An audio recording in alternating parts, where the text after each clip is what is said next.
Aujourd'hui, je vais vous partager un texte que le Seigneur m'a mis à cœur, un thème qu'on a tendance encore à oublier. Ça concerne beaucoup plus les jeunes. Vous savez très bien que nous sommes à la fin des temps. Et ça ne concerne pas que les grandes personnes. Avant de parler avant de dire quoi que ce soit, je voudrais que nous sachions, recommençons à savoir que les jeunes représentent l'avenir. C'est eux qui vont, j'espère pour chacun de nous, ils n'auront pas besoin de nous seconder, ils n'auront pas besoin de prendre notre place parce que l'ambition ici, c'est de voir le retour du Seigneur. En tout cas pour moi. Je ne sais pas si pour vous c'est pareil, mais pour moi c'est ça. Donc partant de cette hypothèse, je me dis, un jeune aujourd'hui, s'il suit le même rythme, il n'aura pas besoin de me succéder parce qu'on sera ensemble. Amen. Donc je voudrais s'il vous plaît que nous regardions un tout petit peu Éphésiens. Éphésiens chapitre 6.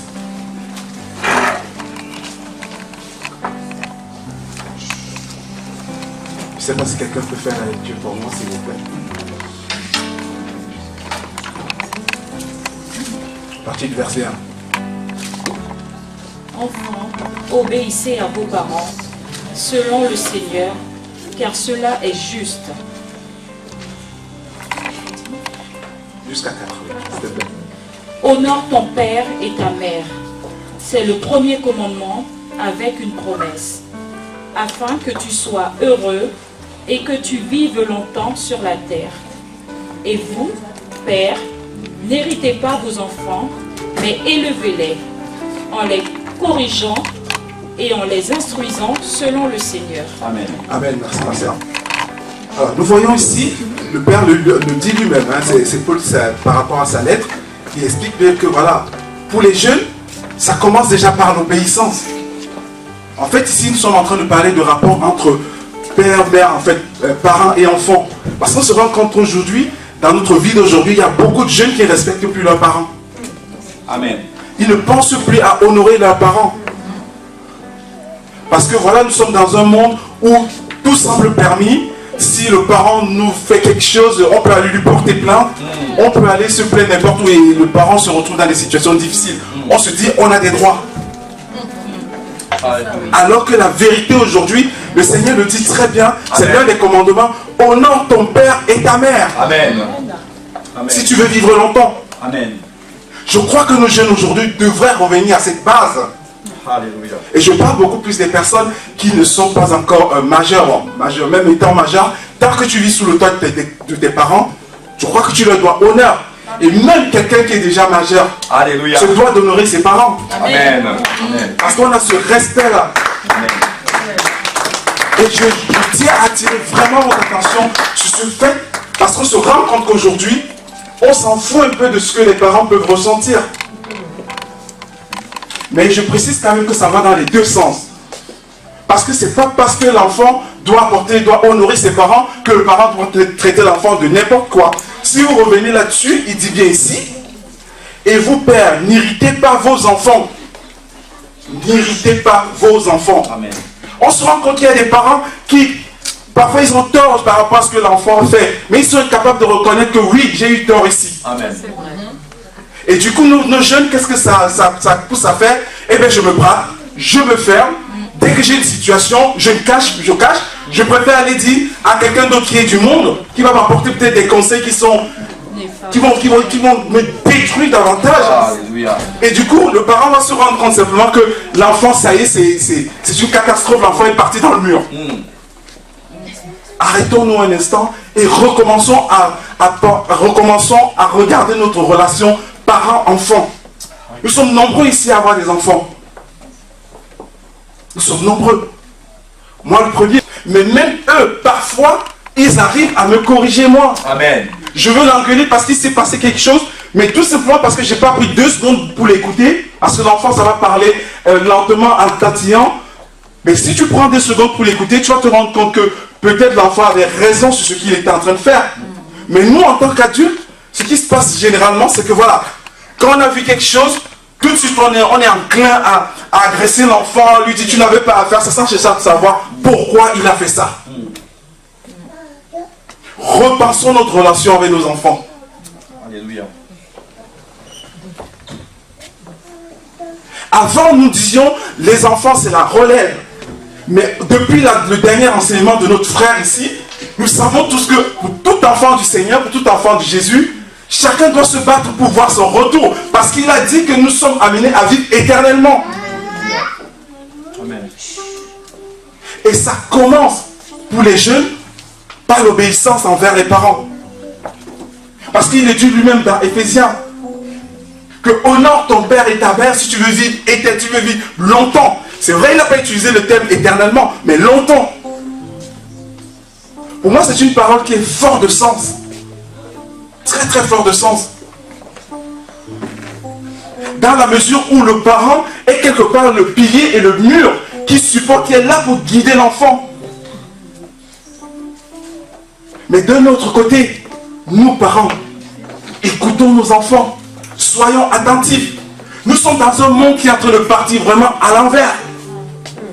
Nous sommes agressés tous les jours par des images de Satan.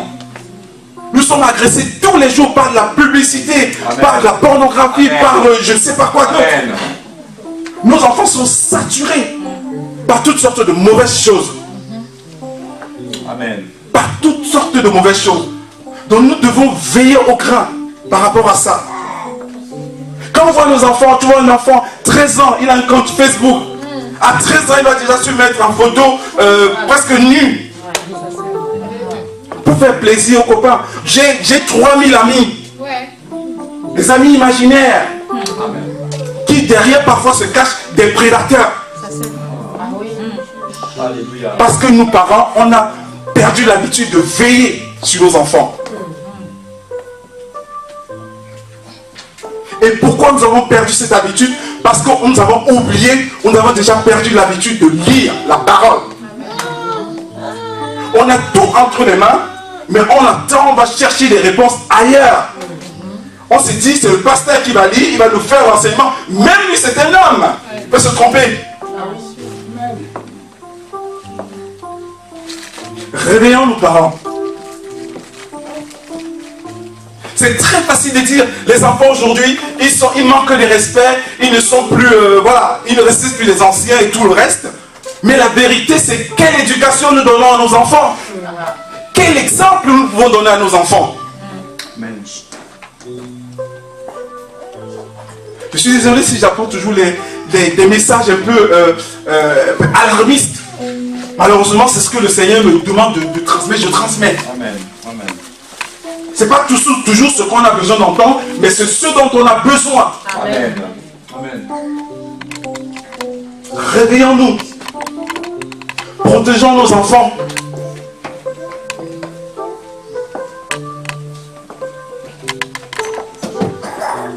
À vous les jeunes aujourd'hui, arrêtez de suivre les copains bêtement.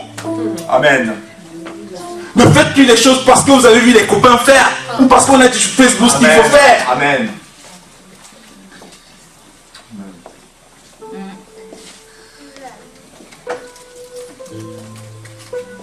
C'est un très grand héritage que le Seigneur nous a donné, les enfants. Amen, amen. Très grand. Mais parfois on a tendance à penser que c'est de droit qu'on a ces enfants-là. Pourtant le Seigneur aurait pu dire, je ne vous les donne pas. Et maintenant qu'on a ce fruit, on a tendance à ne pas l'entretenir. Pourtant les enfants, c'est une partie de nous-mêmes. Est-ce que vous vous imaginez de passer une semaine sans vous laver ou prendre soin de votre propre corps? Non. C'est la même chose que vous devez faire avec vos enfants. C'est la chair de votre chair, le sang de votre sang. Amen.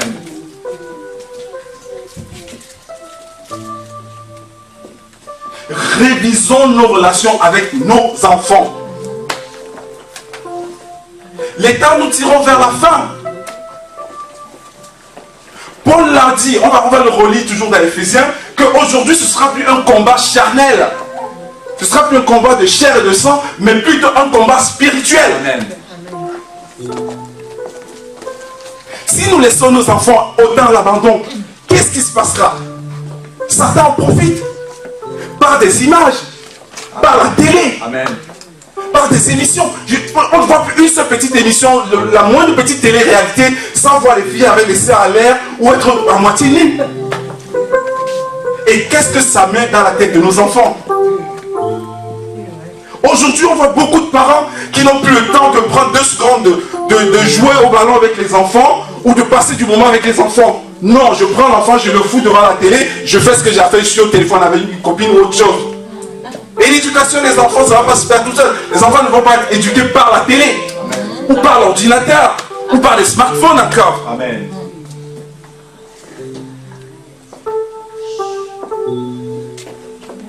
Réveillons-nous par rapport à ça. Nos enfants sont agressés. Et Satan est très fort. Que signifie Satan? On l'a expliqué hier. C'est un manipulateur. Nous ne pouvons pas venir attaquer nos enfants physiquement. Ce n'est pas un combat physique où on va donner des coups de poing. Non. C'est un combat spirituel. Amen. Et le Seigneur nous a donné toutes les armes qui sont là pour combattre spirituellement. En tant que chrétiens, nous avons des armes pour nous battre spirituellement. Le Seigneur nous a donné l'autorité suffisante pour le faire. Amen.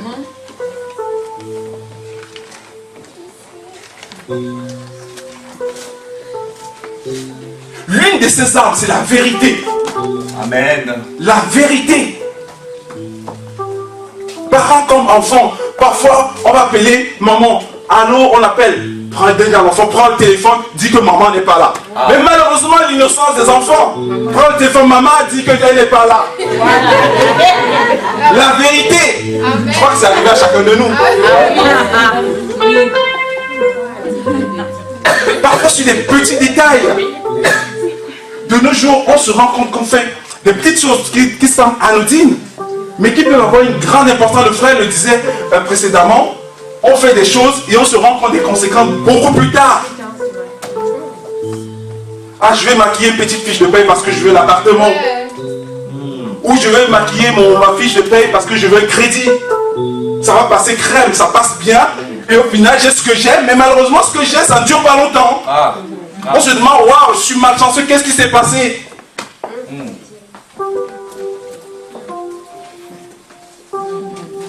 Arrêtons avec le mensonge. En tant qu'enfant de Dieu, on ne devrait plus pécher volontairement. Amen. Amen. Amen. Il faudrait que dorénavant, si nous nous retrouvons en train de pécher, que ce soit involontaire. Et répandons-nous de ces péchés involontaires tous les jours. C'est pareil dans vos projets, invitez le Seigneur. Il le disait tout à l'heure. Vous ne pouvez plus faire des choses sans demander l'aval du Seigneur. Ça nous ramène à la question de savoir, est-ce que vous savez à quoi écouter le Seigneur? Il nous parle tous les jours.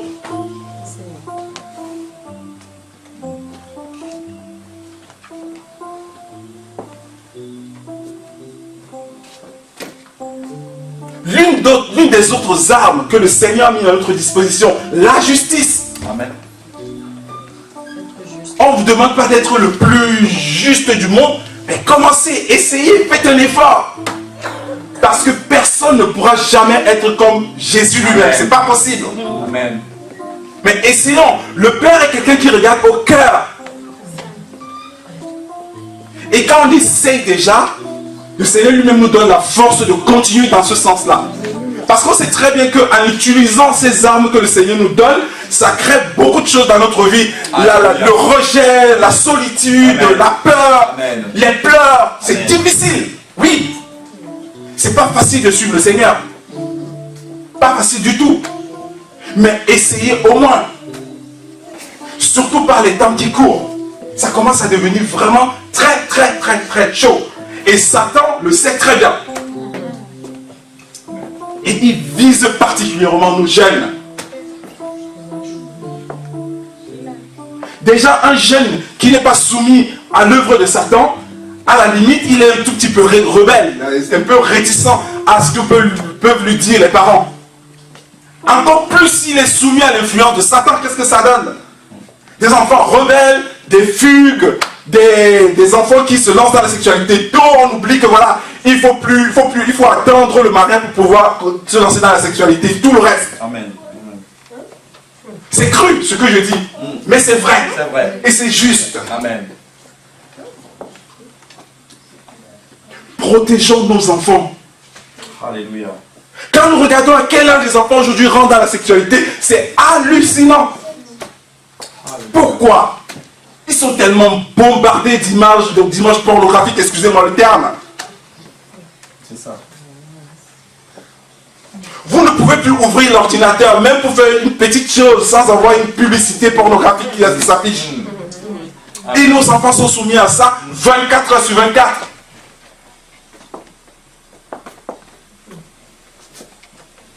Faisons attention. La fin est proche. C'est le message qui revient fréquemment. La fin est proche. Dans quel état le Seigneur va venir nous trouver? Reposons-nous cette question. Je vais vous la marteler tous les jours. Comme disent les païens, la répétition est la mère de l'enseignement. Je vais vous le marteler tous les jours jusqu'à ce que ça rentre. Avec la patience, on va y arriver ensemble. Amen. Amen. Dans quel état le Seigneur va vous trouver quand il reviendra là? S'il atterrit là tout de suite, vous êtes enlevé ou vous restez là? C'est une kabaouti. Pensez à vous ça.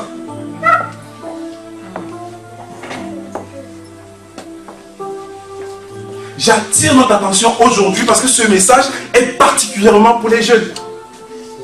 Parce que c'est eux qui sont les plus exposés. Ils manquent d'expérience. Ils sont naïfs. Il y en a beaucoup qui sont naïfs. Ils se laissent entraîner bêtement. Tout simplement parce qu'il veut plaire aux autres.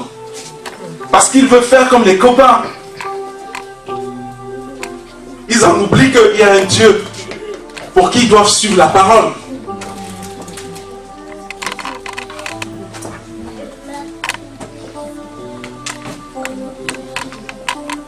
Réveillons-nous.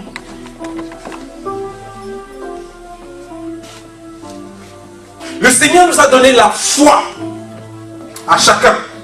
Amen. La foi est une arme très puissante spirituellement. Mais malheureusement, notre foi flanche beaucoup.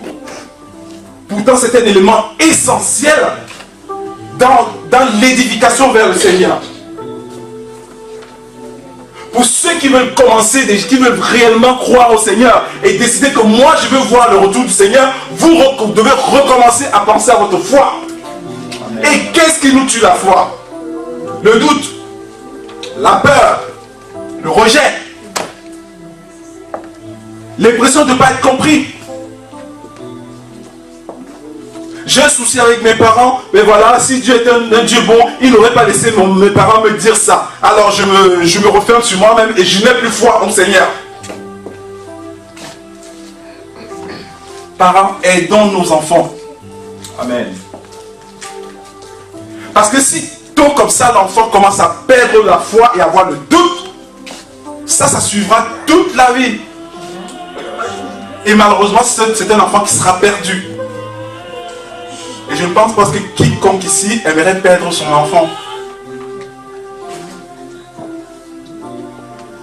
La foi. Gardez foi au Seigneur. Au Seigneur. Parce que vous savez qu'en ayant la foi en lui, il fera toujours ce que vous avez demandé. Même si c'est quelque chose qui vous semble impossible, vous les jeunes, demandez-lui, invitez-le dans vos projets. Invitez-le. Et il répondra toujours. Soyez juste attentifs. Écoutez. Comme le disait le frère tout à l'heure, notre corps est le temple du Seigneur et nous sommes esprits avant tout. Amen. Et le Père nous parle de façon spirituelle. Recommençons à écouter.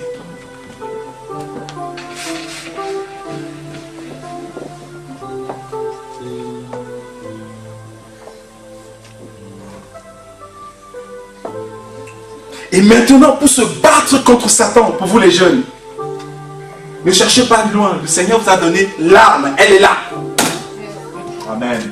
La parole. C'est pire qu'une épée. Elle renverse les murs. Recommencez à étudier la parole. Amen. Ce n'est pas facile à suivre. Mais commencez. Recommencez.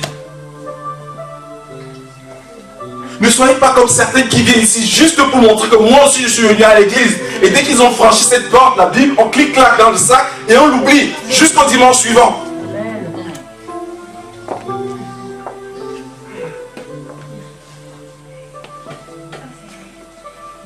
Réveillez-vous.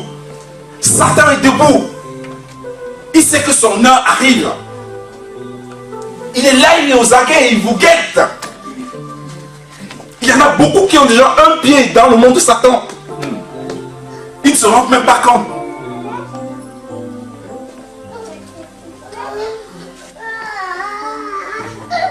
Alors ne nous laissons plus distraire.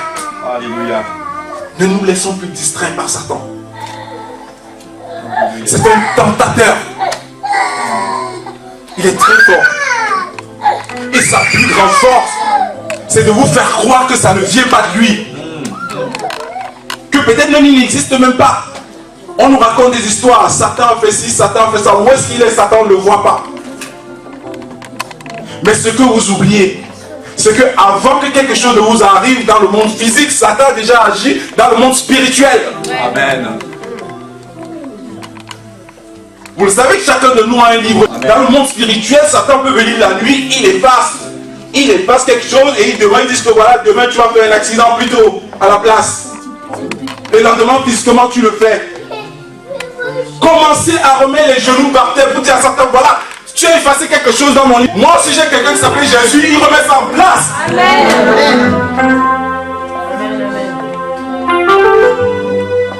Et lui, il a déjà été vaincu depuis très longtemps.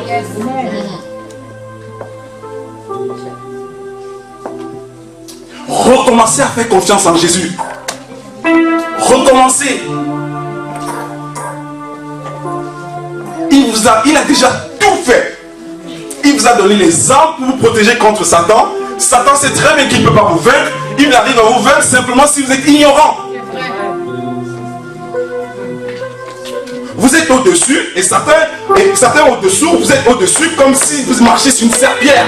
C'est ça, Satan.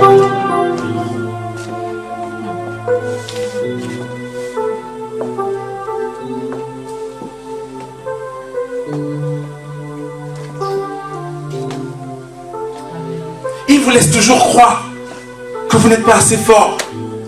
Tu n'es pas assez intelligent. Tu n'es pas assez belle. Tu n'es pas assez jolie. Tu n'es pas assez mince. Tu ne vaux rien. Ça, ce sont des idées qui viennent de Satan. Acceptez-vous tel que le Seigneur vous a fait. Amen. Et dès que les idées impures comme ça arrivent, à la poubelle.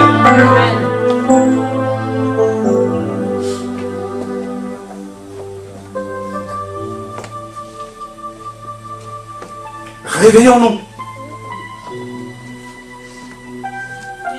Quand je regarde nos jeunes ici, il n'y en a pas beaucoup, mais quand je regarde nos jeunes, je tremble.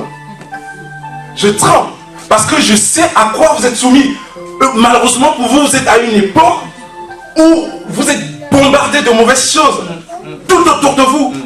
À une certaine époque, à ton époque, quand tu étais jeune, il n'y avait pas Internet, il n'y avait pas les publicités pornographiques, les ceci, les cela, plein qui nous envahissaient. Aujourd'hui, le simple téléphone que tu ouvres une page Internet, hop, tu as quelque chose. Donc désormais, soyons vigilants. Amen. Et pour les jeunes qui sont, pour les enfants qui sont encore très jeunes, parents, soyez plus vigilants à ce que vous laissez les enfants regarder. Amen. C'est pareil pour les enseignements. Malheureusement, le temps nous fait défaut. C'est pareil pour les enseignements, parce que sur Internet, un enfant va arriver chez un jeune, il va écouter la parole, il va aller faire le comparatif avec un autre enseignement sur Internet. Attention! Internet, c'est une poubelle. Une vraie poubelle. Amen. Si vous avez le moindre doute sur ce que votre pasteur vous dit ou ce qu'un frère vous dit, vous avez la parole vous-même dans la Bible. Amen.